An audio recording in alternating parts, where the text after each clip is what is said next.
He's still kind of adjusting the camera sports shuffle.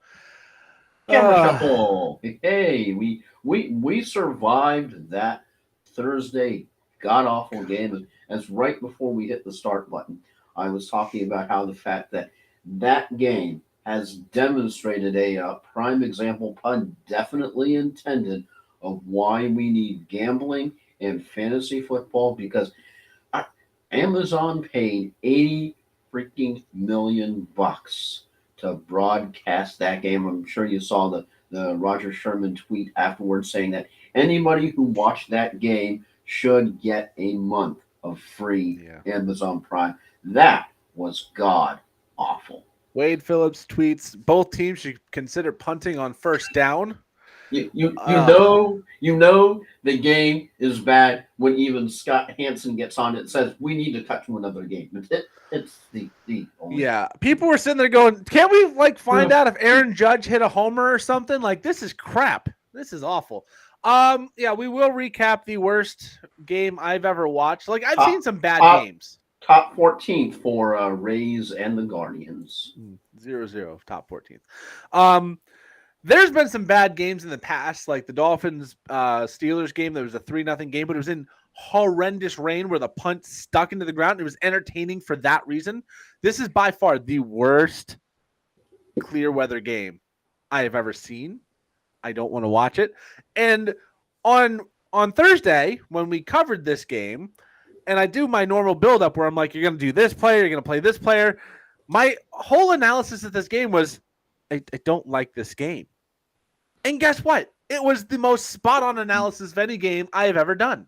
I One of don't the like this most game.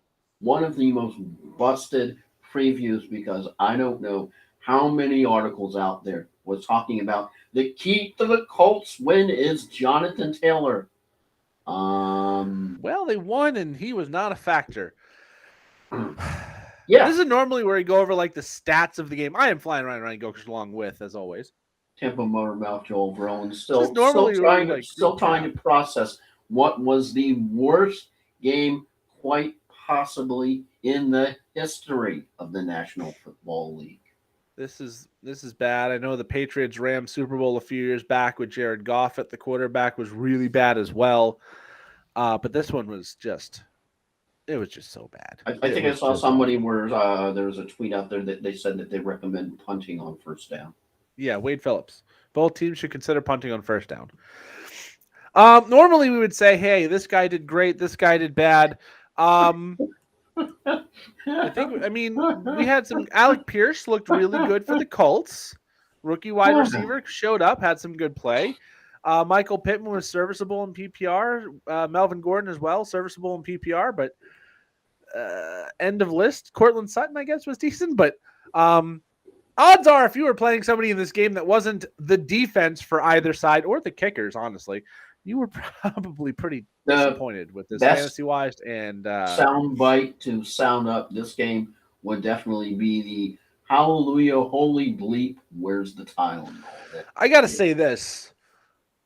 When we had no power Monday, Tuesday, and most of Wednesday, I was really hoping we get power back so I could watch that game. I think I would have taken a night without power. Another one. I don't sleep in heat. It was like 85 Huh. degrees that day. I would not have slept well. I'd have sweated my butt off. Um, I think that would have been more fun than watching Russell Wilson and Matt Ryan combined for hot garbage. I don't know if you saw the tweet that I sent out of the representation of let Russ cook, and Yeah, it is the there's a Mike lot of bad Myers ones. scene. Everything's on fire. Speaking of Russell Wilson, though, flew to LA on Friday for an injection into his shoulder. He's got some discomfort in the throwing shoulder. So maybe that's a cause.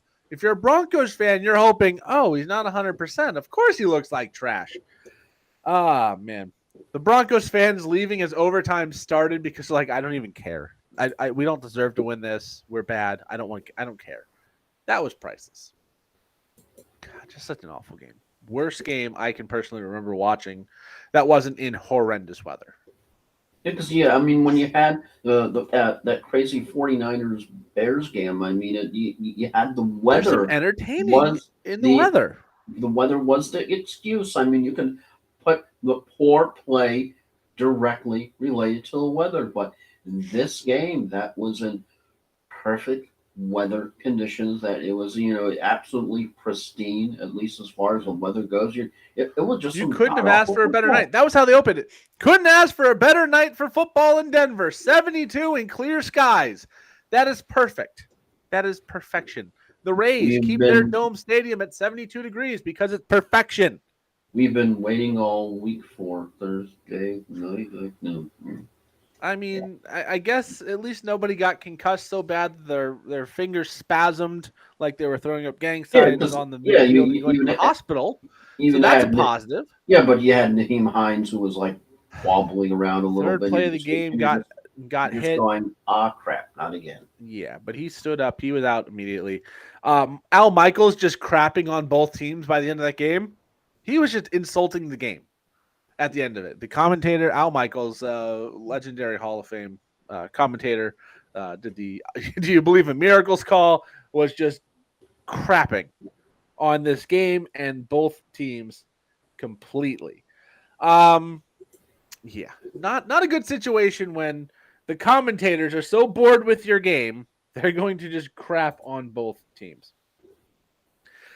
All right, before we go too far, let's get some news. Traylon Burks, rookie first-round wide receiver for the Titans, has been placed on IR. He will miss at least This the next 4 weeks. this just in, probably most of your entire fantasy team is injured. There's going to be a good chance. Some very good news. Brian Robinson, who was shot in an attempted carjacking in the preseason, has been activated. He will be eligible to play in week number 5 against the Titans. This was the guy that had me so low on Do you Antonio think we Gibson. might be hearing about this story the next 2 days? Yeah. Maybe just he went from, because he got shot in the leg and the glute. I was jokingly calling him buttholes, Brian. Now I think you got to call it bulletproof, Brian, especially he comes through and plays well. mid 14th for the game, still 0-0, kids. All right. Guardians will have a chance to win it in the bottom of the 14th like they've had for the last 6 innings. Darren Waller, full practice on Friday, should be good to go. Hunter Renfrow, also a full practice off the injury report with the concussion. Mac Jones, the quarterback for the Patriots, doubtful for Sunday. So Bailey Zappi will have his opportunity for his first NFL start against the horrific defense of the Detroit Lions. That's a good thing. Keenan Allen will be out again for the Chargers. Marquise Brown, healthy, good to go. Breece Hall, knee injury, removed from the injury report, so he'll be good to go as well. Hawkinson will be good as well. Rashad Bateman, out. Michael Thomas, out this week. Tony Pollard, questionable for the Cowboys. That could be good if you're a Zeke owner and he misses. T. Higgins is questionable. Deontay Johnson practicing in full, so he is off the injury report. He will be good to go.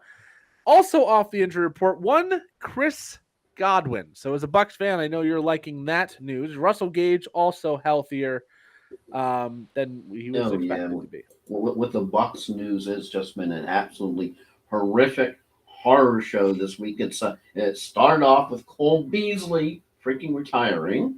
Then, of course, we had all the Brady bunch and drama, hiring divorce lawyers, and just So finally, just a little piece of good news coming out of one Buck place just after there goes Cole Beasley. Okay, you can try to figure out who Brady is going to throw to this week, and then of course all the Brady bunch and drama. So that was nonstop in the middle of the week, and so thank you. At least Chris Godwin, we have something positive coming out of one Buck place. Good God. Yeah.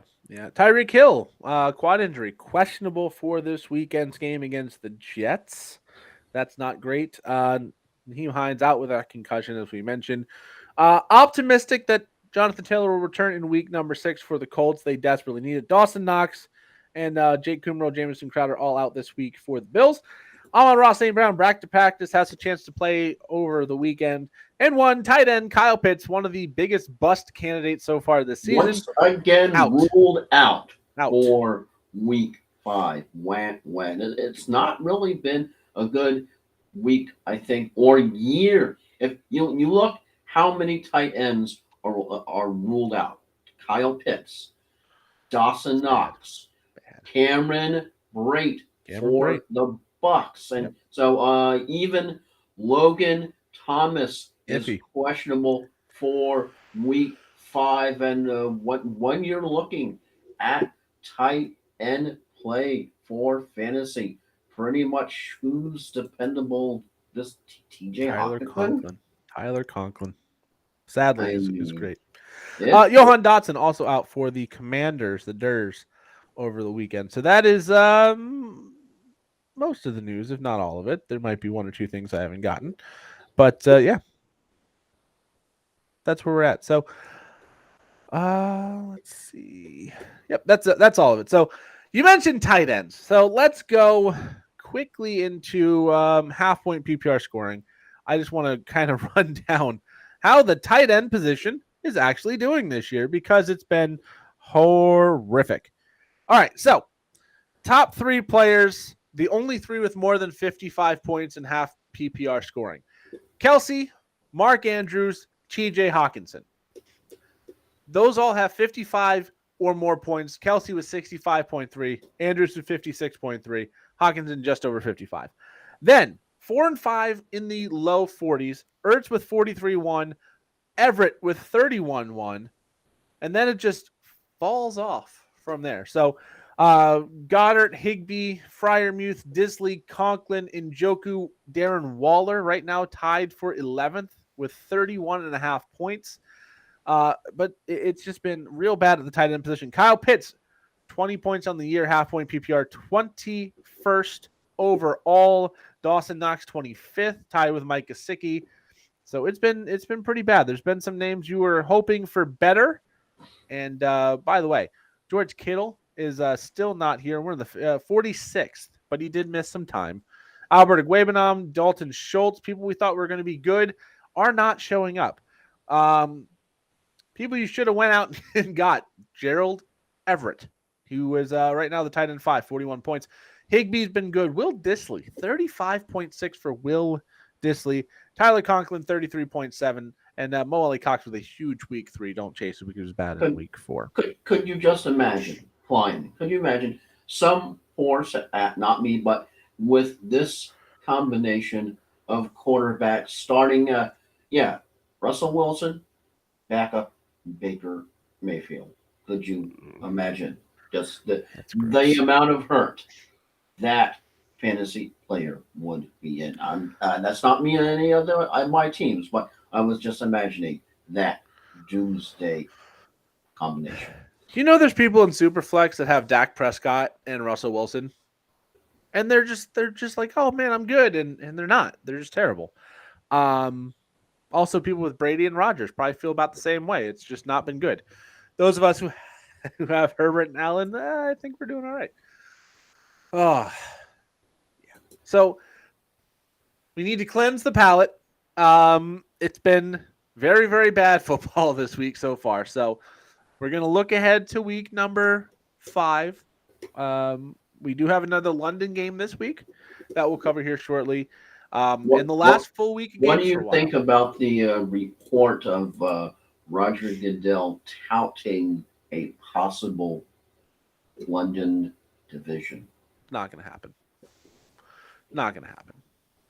Yeah, because I'm like to myself, I don't think the NFL is sustainable enough as it is right now. It's too much travel. It's too much of a headache. It's a huge time. Imagine a team from London having to go and play on the West Coast, or a team from the West Coast, the Chargers, who normally play at 4:25 Eastern time, have to go to London and play at 9:30 Eastern time. We saw just on Thursday night how bad teams do with just 3 days rest. So you don't even want to think about what the that much of a trip would be like and what it would do to a team. Yeah, you throw an 8-hour time jump in, it's not sustainable. If you want to do it, go to Canada, go to Mexico. If you want to do an international division, you have to stay close to the U.S. with the other 32 teams. I mean, yeah, the Jaguars would love to go to London and make that kind of money and commitment, but It's just not going to work. So yeah, week 5 off to the worst start ever, but there's some good ones in here in theory. So let's start with the London game. The 3-1 Green Bay Packers technically host the 3-1 New York Giants. For the Giants, you are going to be playing Saquon Barkley because, well, Saquon Barkley is leading the league in rushing right now. For the Packers, Aaron Rodgers has to be at least in consideration at quarterback. He's probably a low-end QB1, high-end QB2 option now. Aaron Jones, I think, has to be started. Dylan's in consideration. And don't forget about Romeo Doubs and Christian Watson and Alan Lazard at the wide receiver. I don't know if any of them are going to be in the starting lineup in normal, smaller 10, 12 team leagues, but I believe in the 16-teamer, Romeo Doubs actually starting for me this week. So he's actually starting for me in a couple leagues, a 12-team dynasty league. I picked him up this week. He has to go in my starting lineup because Michael Thomas is out, amongst other things. So, not a lot in the wide receiver front for the Giants. I think Robert Tonyan has to be considered, but probably not going to be the big fantasy bonanza outside of the running back position in this game. Who gets the win? If we both started off 0-1 with a Denver pick. Yeah, that's when you're kind of going, okay. But it's hard to end up picking the against the pack, especially with how banged up the Giants are. I know it's a kind of a weird game. It's away. You have all the travel, but yeah, out of these two teams, and you're talking about who the main man at the center is when we're comparing Daniel Jones and we're talking Aaron Rodgers. It's very hard to go against Aaron Rodgers. So, yeah, I definitely have to. Don't blink, don't think. I'm choosing the Packers. Yeah, I still have a hard time believing in the New York Giants as a 3-1 team. I think the Packers are starting to figure out this wide receiver situation. It looks to me like Dobbs is emerging as the number one. Lazard and Watson kind of filtering in behind him. That running game has been very good, and that defense has been fantastic. I think the defense shuts down the Giants' offense, and the Packers get enough offense to get the job done this week and get the win.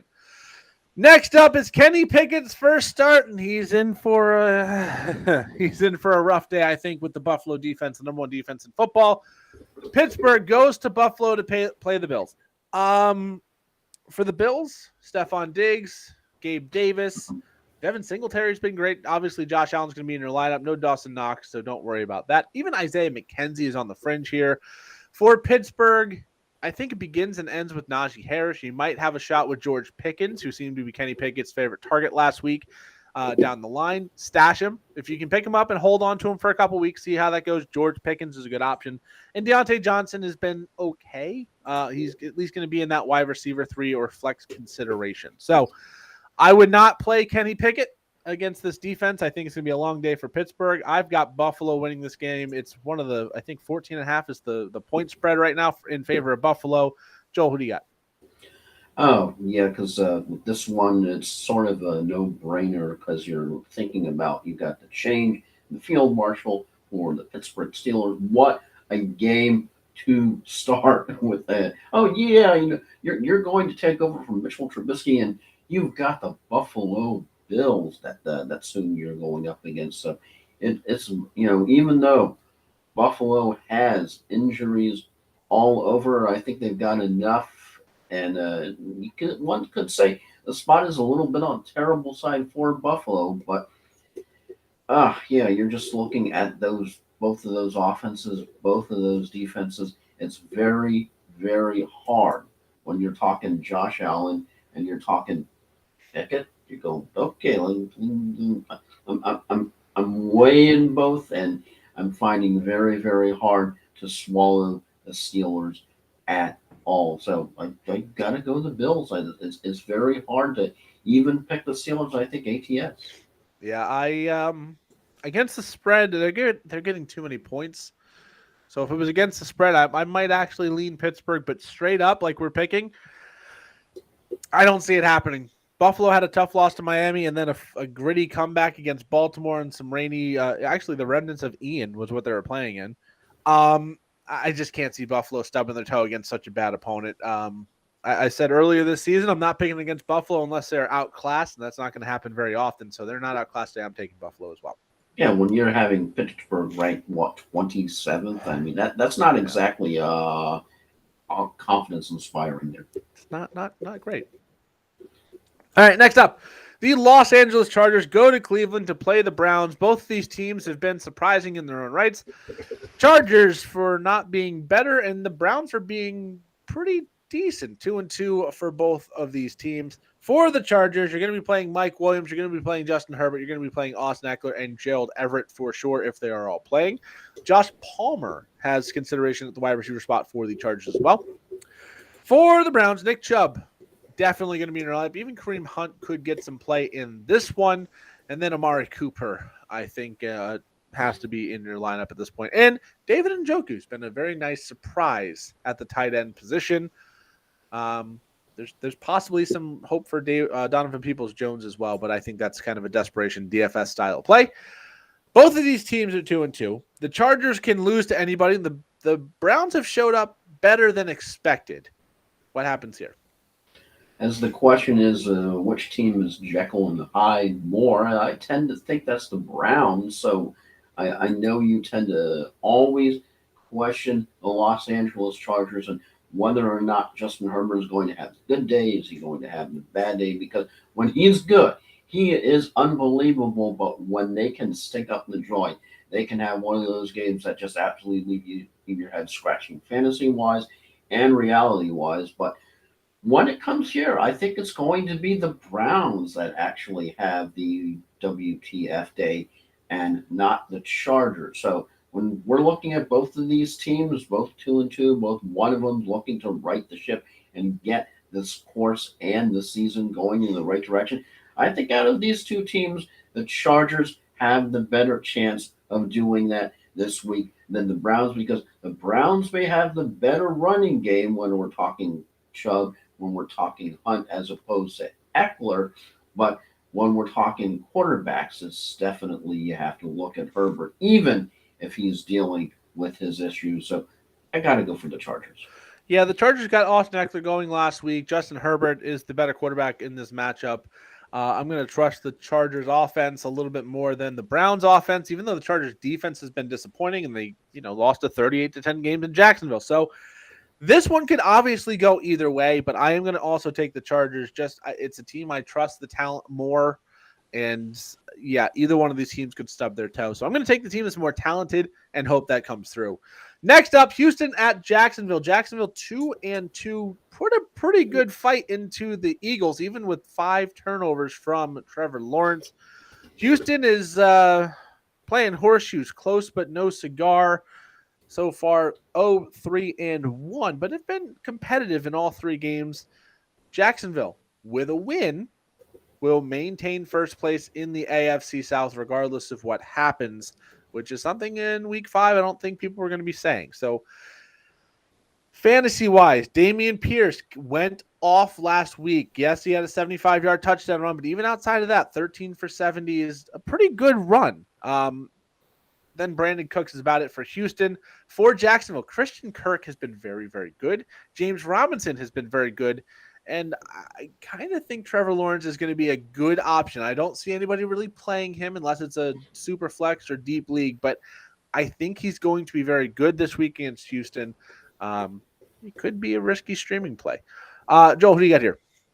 Yeah, this was kind of one of those matchups you definitely have to hold your nose when you're going, I don't know which one of these two teams I'm going to pick, but I know that Houston did sweep them last year, but guess what? That was Urban Meyer-led Jacksonville Jaguars last year. This is a totally different team this year, and yeah, we've just seen how much of a disappointment Bills and those Texans can be. So yeah, as many questions as you have about the Jacksonville Jaguars going forward, I think you tend to have more questions about the Houston Texans. So I think this is one of those cases that I'm going to hold my nose and I'm picking the Jaguars in this matchup.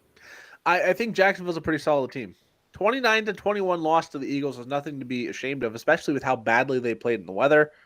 I think Jacksonville has legitimate playoff hopes this year. Not necessarily number one seed, not even necessarily Playoffs? they could win the division, but I think they're going to be in the hunt week 15, week 16. They're going to be in contention still. They have a soft division. We saw how bad the Colts looked on Sunday or Thursday night. They've already got a win against the Colts. They can beat Houston twice. If they can steal one from Tennessee, the division's completely in play. Jacksonville, I think Trevor Lawrence is a good quarterback for the most part. Still a little inconsistent because to me, Trevor Lawrence is still kind of a rookie because he didn't have a proper coach last year.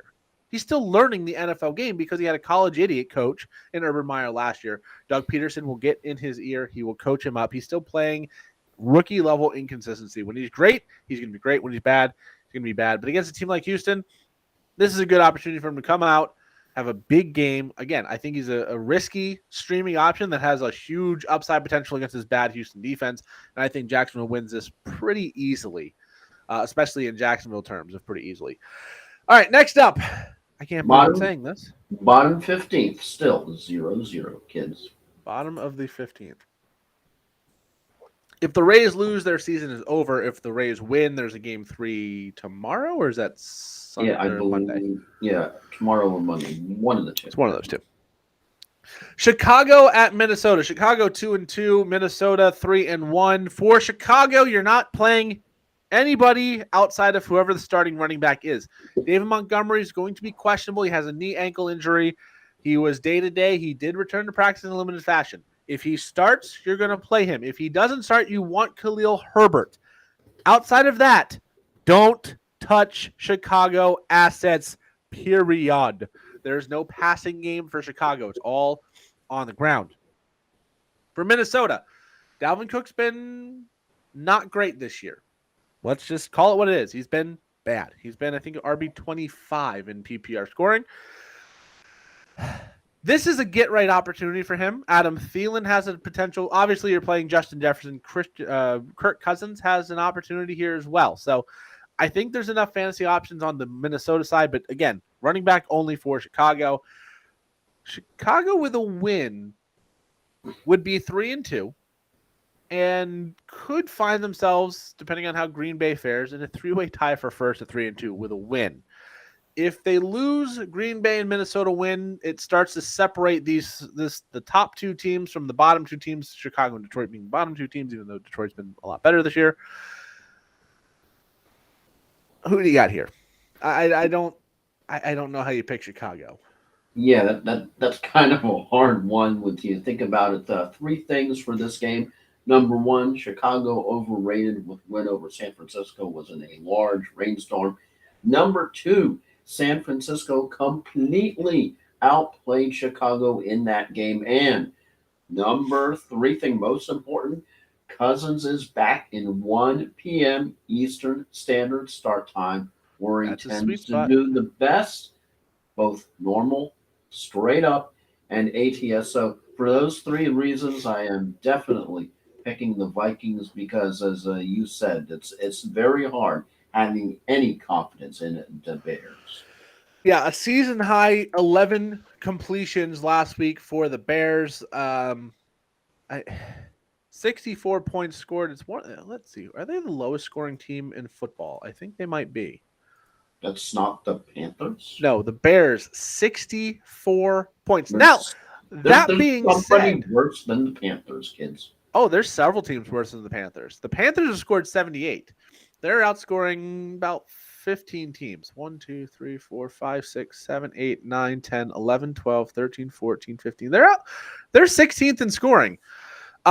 Worth noting that the second lowest scoring team has 5 games played in the Indianapolis Colts. So maybe the Bears aren't the worst offense. It very well may be the Indianapolis Colts. Denver Broncos also below the Panthers. So, yeah, I got to take Minnesota. They're just a better team. I don't know if I believe in Minnesota as like a legitimate Super Bowl contender, even though they'll be 4-1 and having first place in this division because of their win against Green Bay. But they're a playoff caliber team. They have a lot of weapons. They have an emerging defense that's getting better every week. It seems like So when you play a bad team like Chicago, you gotta get the win, especially at home. So we're both going to be on Minnesota. Next up, the best offense in football, the Detroit Lions. That feels so weird to say. Going to New England to play the 1-3, also feels weird to say, New England Patriots. Both teams It's 1-3. Both teams, it's like we're in an alternate quantum reality or something. yeah, both teams 1-3. Both teams desperately need to win. Bailey Zappi at quarterback for the New England Patriots, I think, gives the Lions a lot of hope with that defense maybe not having a terrible, terrible week. For the Patriots, I think you're looking Ramondre Stevenson and Damian Harris as options. Maybe Devontae Parker, but there's not much on that New England side you really like. For Detroit, if Amon-Ra St. Brown can play, or DeAndre Swift, I don't think Swift is officially out, but I think he's going to be ruled out if he hasn't already. If they play, they're in. Jamal Williams has been a stud. Jared Goff has been very, very good for fantasy. He's actually starting for me in the league, and I don't love it. But yeah, there's anybody who's starting for the Lions, TJ Hawkinson. You have to at least consider these guys because they've just been putting up points like absolute gangbusters. This, I think, is a must-win for both teams. You go 1-4 when you have teams in the NFC North like Minnesota and Green Bay that can start running away. And you have teams in the AFC East like Miami and Buffalo can start running away if you lose this game. They can be 3 games back already. And in New England's case, they've lost to Miami. You need to win this game. So which team gets the much-needed win? This game is a question Such about a tough one. coaches. And Belichick is the kind of a coach who can take advantage of a bad team. And we've seen the Lions both be good and bad this year. And I think that this is a case of you have the New England Patriots man up, even with their third string. That was insane. But the Lions, you look at the Lions situation with how spent they are, with how many points they put on the board last week. They have to be absolutely physically exhausted going into New England. I think that tends to help out the Patriots. And I just tend to think that the Lions play a little bit out of their league and out of their class. And I think the Patriots can steal one this week. So I'm picking the Patriots. It's not because I have that much faith in the Patriots, just because the question is, which Lions team shows up this week? If the Lions offense shows up, the Lions will win this game. And I think they do. So I'm going to take the Lions. I think this offense performs. I think Williams has been fantastic in relief of DeAndre Swift. I think they'll get Hawkinson and at least a wide receiver. If it's not Amon-Ra St. Brown, who is still questionable, they will get somebody going. Last week, Josh Reynolds, I think it was, who had a pretty good output for a third or fourth string wide receiver who had to come up and play big. So I'm going to take Detroit. I don't like how often I'm taking Detroit this year, but this is just a great offensive team with a terrible defense. If that defense can get a key stop, they can win this game. Is Bailey Zappi really a great quarterback, or is he just, hey, we didn't game plan for Bailey Zappi last week, so he looked a lot better than he actually was? I don't know. Green Bay's defense didn't look great last week. The whole Green Bay offense didn't look great last week. So I think New England is possibly in rough shape. So I'm going to say Detroit gets the win here, and we'll move on. Next up, it's Seattle and New Orleans. No Michael Thomas for the Saints, which I think makes Chris Olave an absolute must start. He has been fantastic for the Saints. Looking like Andy Dalton's going to be the quarterback, though. I think Alvin Kamara should be good to go. He's a must start as well for the Saints. For Seattle, Rashad Penny had a fantastic week number 4. Tougher matchup this week. He's not going up against that porous Detroit defense. So at least in consideration, DK Metcalf, Dookie Train Metcalf, or whatever you want to call him now, and Tyler Lockett have been good. And I mentioned Will Dissly is a top 10 tight end. So technically you should be considering him as well. This Seattle, Geno Smith. I can't believe I'm saying this, but Geno Smith has to be considered if he's on your waivers as a streaming option. It feels weird, but he's been good. I mean, what can you do? Um, the Saints are 1-3. The Saints are last place in the division with the Carolina Panthers.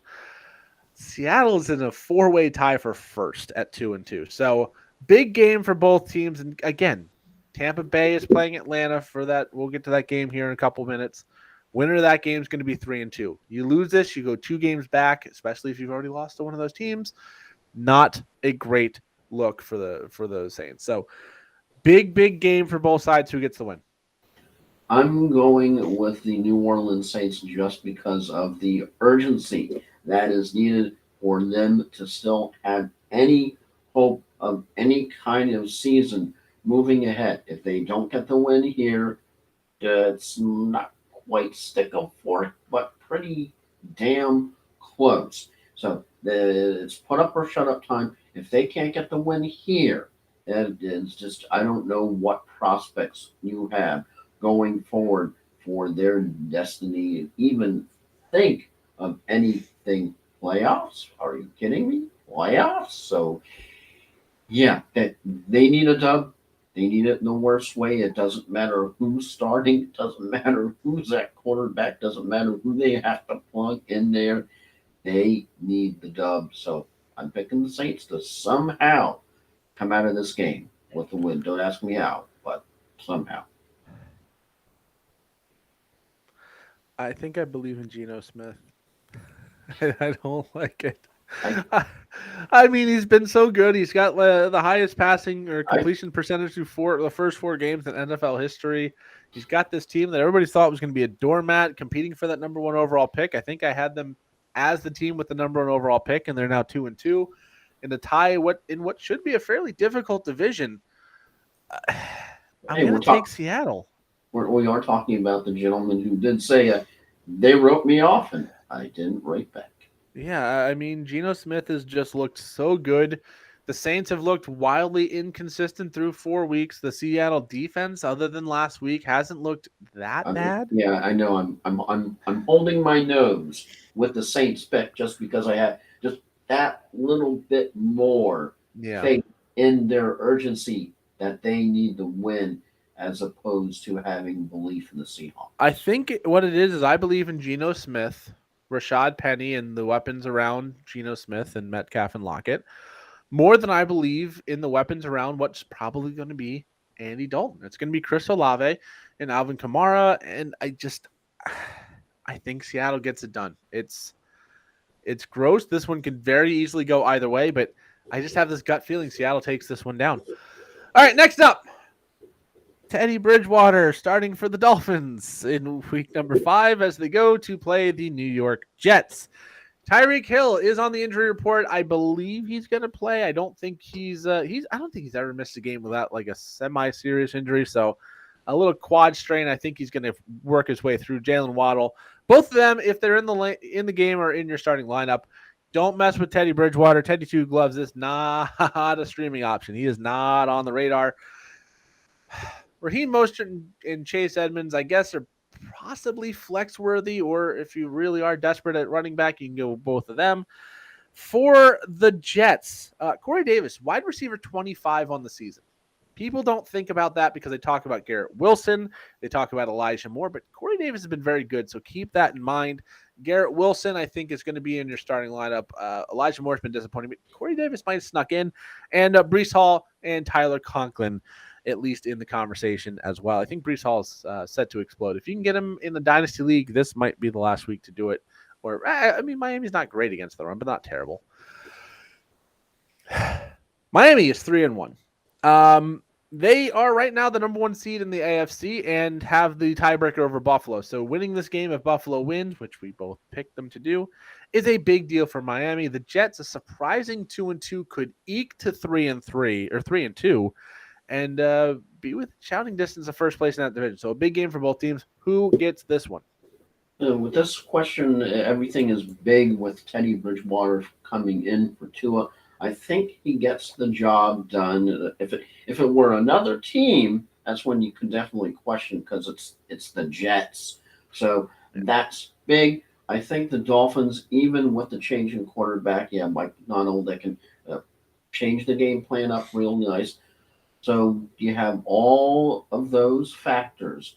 I tend to think even with Tua being out, which is big, I think the Dolphins can still somehow manage to eke out a win against the Jets. Yeah, Teddy looked decent in his short week as the backup last time against Cincinnati when he came in after the Tua injury. He looked decent. Now he's going to get the full week of reps. You knew he was going to be the starter since really last Thursday. You knew he was going to be starting this game. I think that planning with Mike McDaniel's his mind and how he likes to game plan, I think is going to work out just fine. I think Miami takes this. The Jets have had 2 wins based on collapses by the opponent. They came back heavily against a decent but not great Cleveland team, and they came back last week against a terrible Pittsburgh team. So Miami's defense, they held Buffalo to 19 points, including the butt punt. I think they're going to be able to shut down the Jets offensively. I don't see the Jets getting too much more than 10 points in this game. I think Teddy Bridgewater can get them to at least 13. It might not be a high-scoring game, but I think they're going to work around it. It's going to be a lot of quick passes to Tyreek and Jalen Waddle. And, hey, you beat the defender. They've got the speed to do it. Yeah, and so, Miami will get the job done. I just saw another brutal meme somebody actually posted that was somebody said with Russ, let's ride, and then someone posted the JFK limousine. I'm going, oofa, yeah, ouch. The Guardians have won in 15, by the way. 1-0 Guardians win, so the Rays season has come to a close. Bum, bum, bum, bum. At least the disappointment is over early. Yeah. It's done. We can kind of get on with it, because what's worse is when you get all the way to the freaking World Series and your heart gets ripped out there. So this case is just okay. It sucks, but it's over early. And honestly, with how that September went, I think you kind of were expecting it. Yeah, I mean, very young team, very hurt team going into this series against the Guardians. So hell of a year. Hell of a good year. The Rays getting to the playoffs for what, the 3rd or 4th year in a row, it's pretty good. And again, it's a very young team. They could come back a little bit better next year. Maybe they actually try and sign someone in the office. Either way, good season by the Rays. Congratulations to the Cleveland Guardians, the former Indians. If you don't realize that's what they did, the Guardians now. They'll go on to face, I believe, the Yankees, because they're the 3 seed and the Yankees are the 2 seed. So I believe that's how that's going to work out. That was insane how the fan that caught the Aaron Judge home run can now get like $2 million for it. Insane. Yeah, just remind me if someone's going to try and break Aaron Judge's 62nd home run, to find an outfield seat for that game if it's in Tampa. Just in case. I mean, hell, $2 million. I'll sell it for $2 million and not even think twice about it. Aaron, you want it? $2.5 million. I don't care. I'll sell it to the highest bidder. Anyways, so yeah, we're both on the Dolphins, and we move on. Atlanta and Tampa Bay. Atlanta and Tampa Bay both 2-2. No Cordero Patterson this week. That makes it interesting. Tyler Algier and Tyler Huntley should be splitting work, but I think Algier is the play here of those two.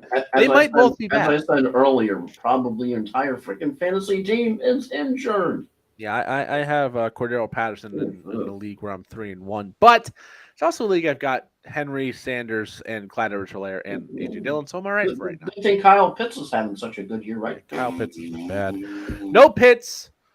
No Cordero Patterson. I think Tyler Algier is the play at running back for the Falcons, but the Bucs defense outside of last week has been very good against the run, but he's been the passing down back.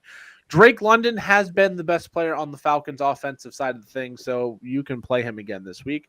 For the Bucs, Mike Evans, Leonard Fournette, Chris Godwin, all going to be in your lineup. Chris Godwin, since he came back healthy from the ACL, even though he got the hamstring injury, now he's back healthy, might be the biggest steal in fantasy drafts this year, because people are taking him in the 6th, 7th, and 8th round because, well, we don't know how he's going to come back from the ACL injury, and that's fair, but he's going to be the steal in fantasy drafts.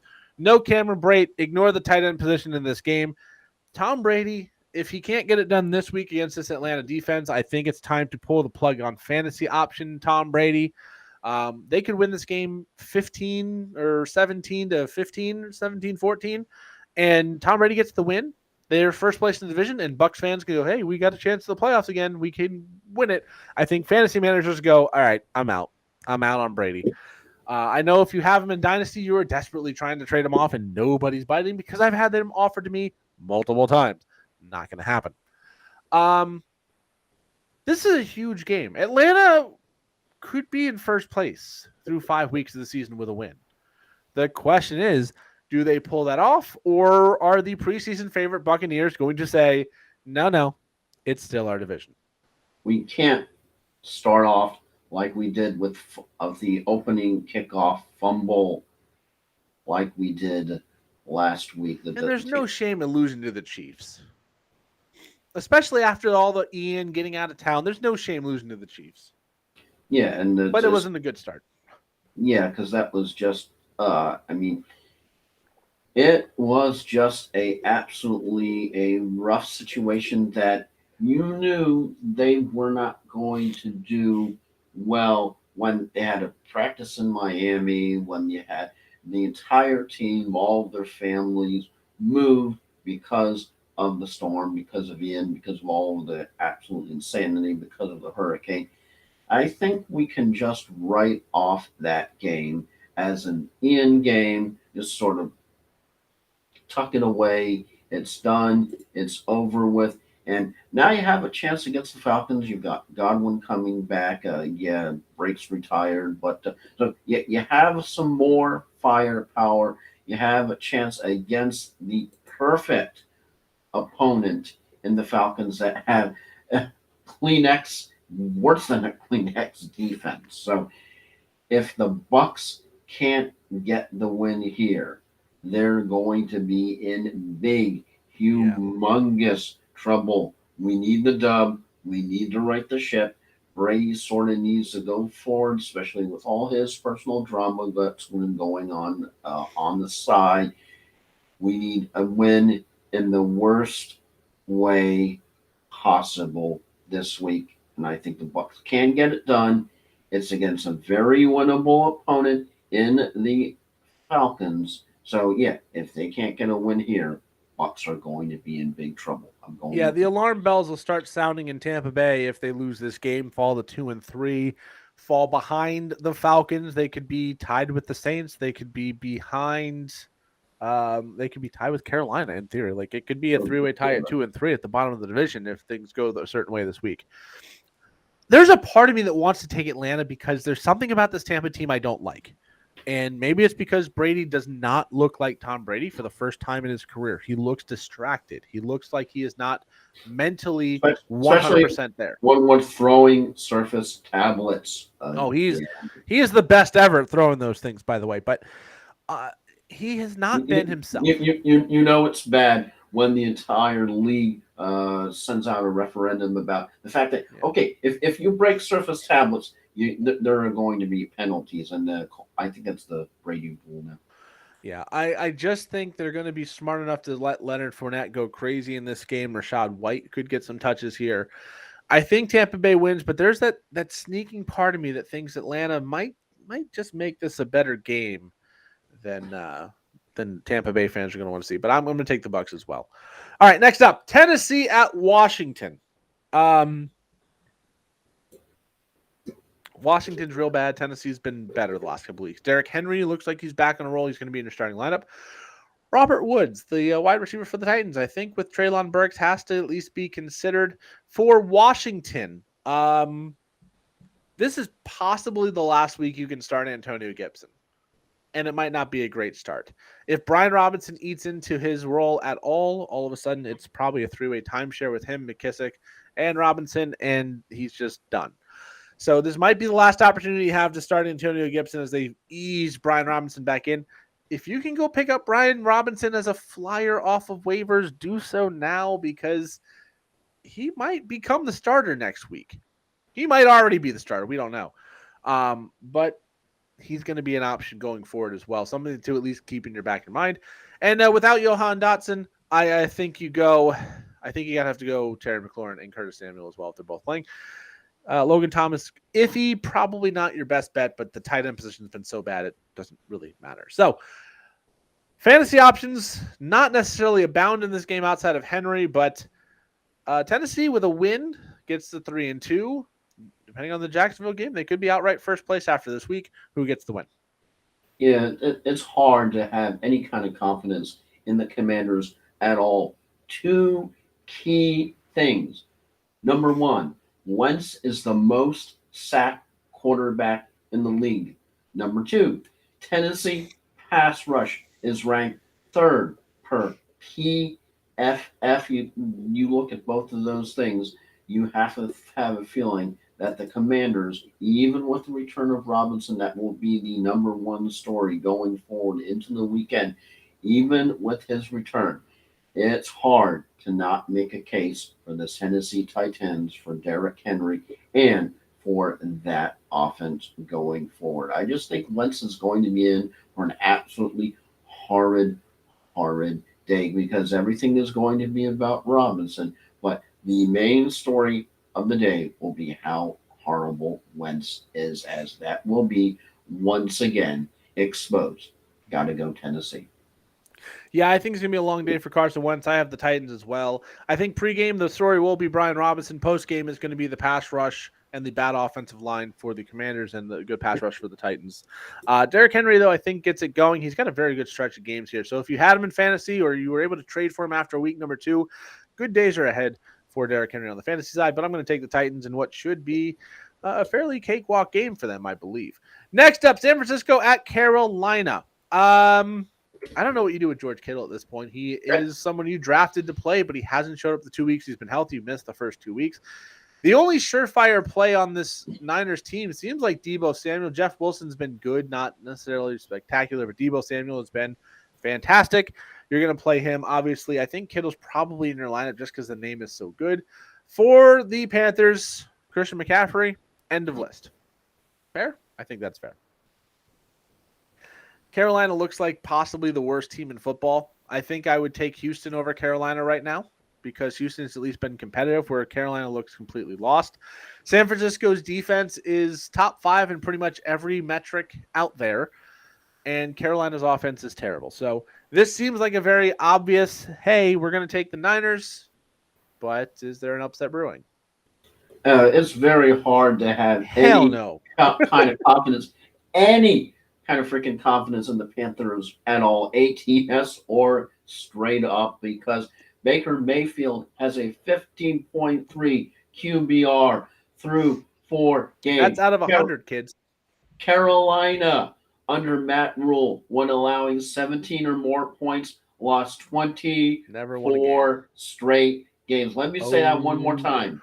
Carolina, under Matt Rule, when allowing 17 or more points, has lost 24 straight games. It is hard to have any kind of confidence in the Panthers going forward.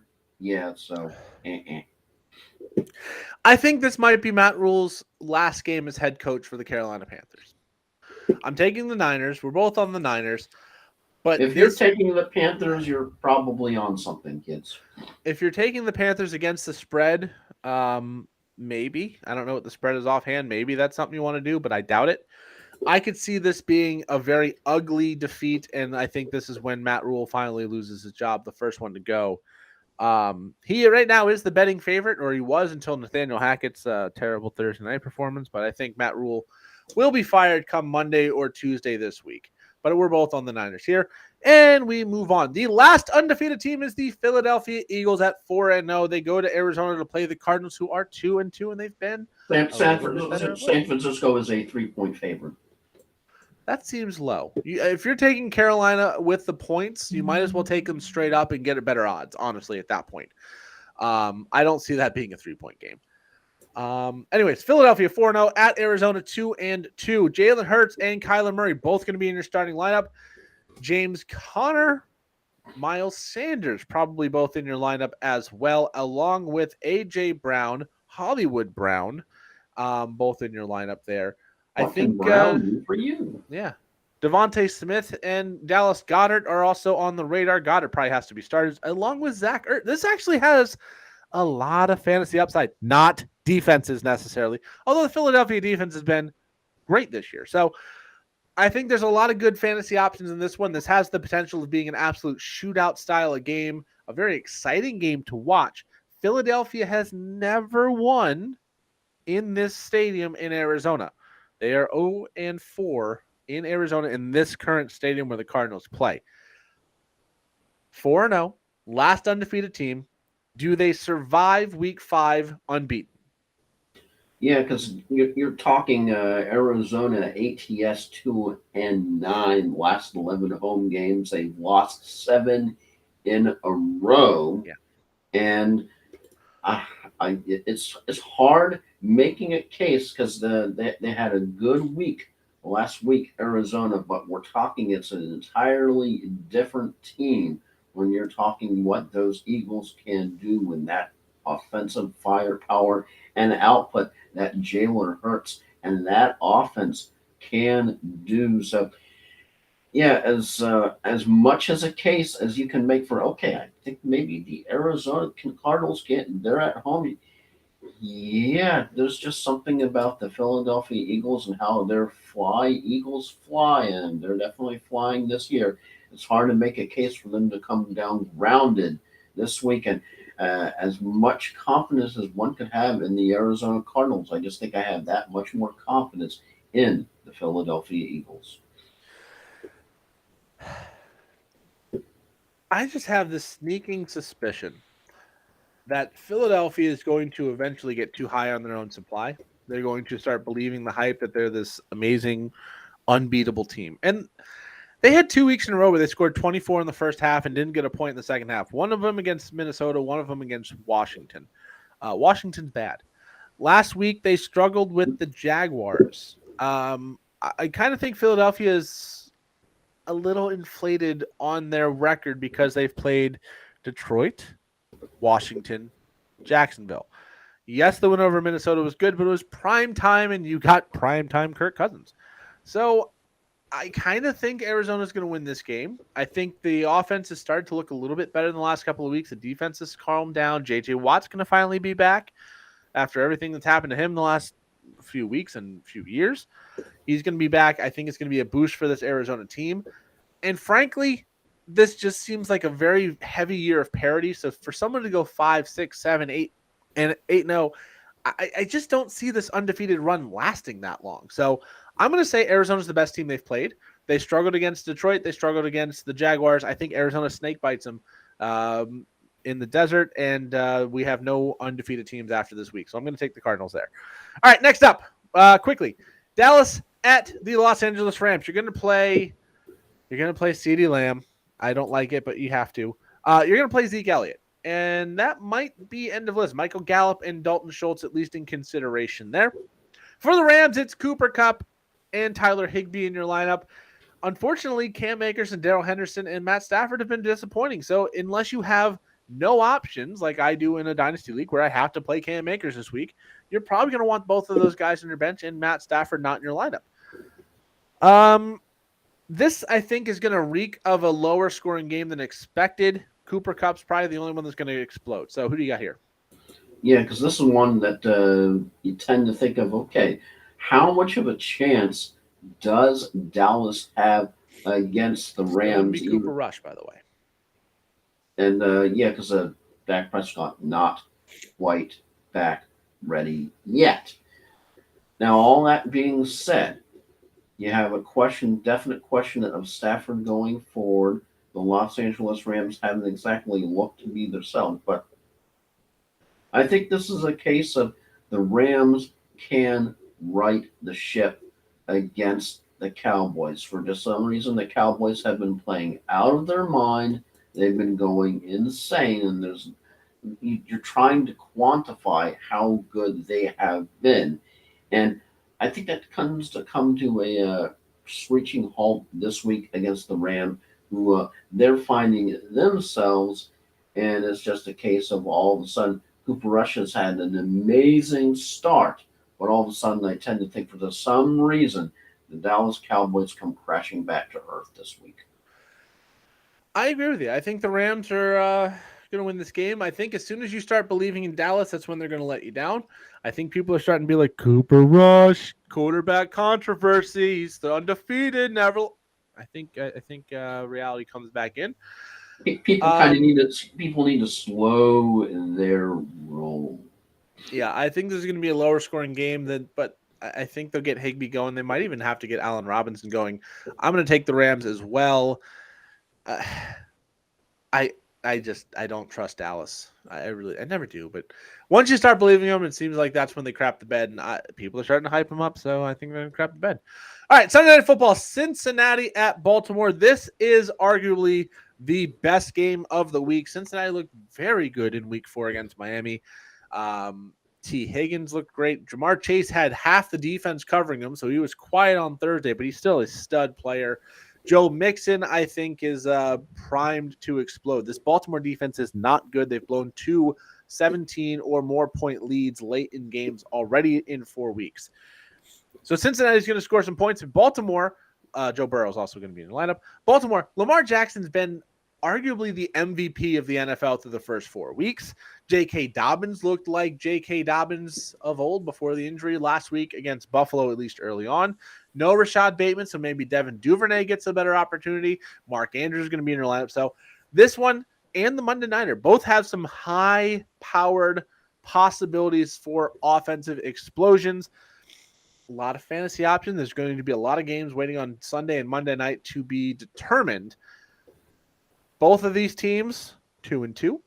Both of these teams have a very soft division. The Browns are 2-2. I mean, both the teams are in a 3-way tie for first with Pittsburgh a game back. So winner of this division has a very good chance of exiting the weekend alone in first place in the AFC North. Who gets it done?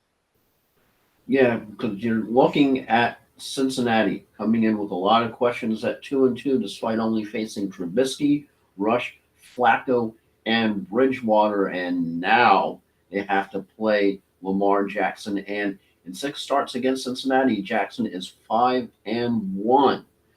But I don't know. As many questions as you tend to have about Cincinnati, you have as many, if not more, against the Baltimore Ravens. So looking at both of these two teams, I definitely have to go with Joe Burrow and the Cincinnati Bengals just because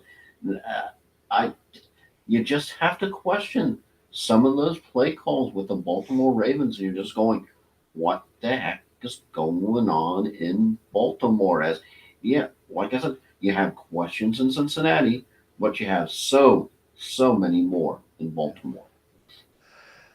It's possible Baltimore's 2 losses and blown leads are to the 2 best teams in the conference other than Baltimore. Miami 3-1, Buffalo 3-1. Miami beat Buffalo. So it's possible Baltimore is only 2-2 and blowing leads to great teams. It's too early, a lot of time to determine whether or not that's a factual statement or not. Cincinnati hasn't looked like Cincinnati of the end of last year. Now, they did play well against Baltimore both times last year. I'm going to take the Ravens. I think last week's loss to Buffalo stung, just like the loss to Miami stung. And then they've responded against who they play in week number 3. They came back in week number 3 and played really well against New England. They came back and beat New England pretty soundly. So I think they're going to respond well. I think they're going to come out and play their best game. Lamar Jackson, Mark Andrews, I think they're going to go absolutely ballistic. And I think they beat the Bengals in what's probably going to be like a 38-35, 36 kind of shootout in this game. It might be the highest scoring game of the week. The last game, the highest scoring game of the week I'm picking is going to be the Monday Nighter. Las Vegas and Kansas City. Josh Jacobs went off last week. He's going to be in your lineup. Devontae Adams has to be in your lineup still. Hunter Renfrow coming back. Darren Waller, they're at least in consideration. Waller probably is in your lineup. And Derek Carr's a decent streaming option. Kansas City, Clyde Edwards-Helaire has not gotten all the opportunities, but he's been fantastic for fantasy, so he's going to be in your lineup, as well as Pat Mahomes and Travis Kelce. That wide receiver group has been getting it done by committee. You're not seeing Juju. You're not seeing MVS really step up and just take it. But there's options there. There's been some potential. If you want to take a shot on somebody, maybe Sky Moore. He started to get involved last week. maybe he finally starts to break out. He was an early drafted wide receiver on a very good team. Takes some time for rookies to emerge. Maybe it's his time. Defense not apply in this game. The Raiders famously last year just refused to play the deep coverage and got blown out by the Chiefs both times. So hopefully Vegas learned from that and plays a little smarter. Who gets the win on Monday night? No, last year you think that Vegas ended up living off of the 4 overtime wins as the season win total was definitely jacked up just a little bit. Just a little bit. So I really tend to think that the Raiders are overblown. They're not that good this year. And I think they're going to become back to life, back to reality in a very hard way on Monday night as the Chiefs just absolutely take them to town and take them to task and win big. Yeah, I think the Chiefs win this game as well. I don't necessarily think it's going to be a 25-point blowout because I think Vegas can score points. I just don't think they can stop Kansas City enough to score with them. So I could see Kansas City getting close to 50 in this game, like 45, 48 points. When you have Indianapolis figured out how to stop them. Indianapolis. Well, Indianapolis, they did shut down the Broncos last night or 2 nights ago. I think, frankly, for what the NFL did to us on Thursday night, where they put Indianapolis and Denver, they owed us these 2 great primetime games, Monday and Sunday night. Both of us are going to take the Chiefs. I think they're just the better team. They are still the class of the AFC West. This is an opportunity for them to really put some distance between them and at least Denver and the Raiders. The Chargers, we both pick to win. If the Chargers win, they're only a game back. If not, Kansas City get a 2-game lead early in this division. Chiefs also own the Raiders straight up 7-1. Yeah. Yeah, I don't see the Raiders winning this game. I think it'll be close. I think it'll be a game like a 48-34 type of final, but it'll be one of those games where the offense has to keep going for the Chiefs at least. All right. Well, that is our time for picks. We have final thoughts to go. So Joel, we'll start with you. Yes, here is the final thought that I ended up I sort of put on hold just because of we had the insane hurricane and that week. But this is a case of this is just one of those stories that you read it and you're tending to question reality. I think that's the best way. So, are you ready for this headline, Flying? Oh boy! Tennessee school officials. No, we did not give litter boxes to students identifying as Furies. And for those of you who are going, what? Yeah, apparently that is a human being who I believe, if I read the definition, is identifying either as a cat or As an dog. As an animal. So yeah, you just end up, you go more into that story and just that headline. You're going, we're every time you tend to think we're heading in the right direction, you have something like that happen that you're going, okay, and that's the entire story. You go to the link and you literally have a council meeting where somebody is actually asking a school board person about whether or not that happened. And that's just to the point of, good God, the world has gone insane. It's not going to get better. I got 2 quick things. First, bye week start next week for fantasy football. So if you are looking ahead, look at your week 6 lineup. Find something on waivers today. If you can, don't go into that battle with your waiver priority, with your fab budget where you have to spend up to get guys. If you can get, I know in a league I've got TJ Hawkinson. I'm looking ahead at that tight end position. Dawson Knox is on waiver. He's not going to play this week. I think he'll be back next week to playing the Chiefs. I picked him up. I need to update. Apparently, to what a furry. A furry is a real subculture consisting of people who like to dress up as, and in some cases, behave like animal characters. Yeah. So yeah.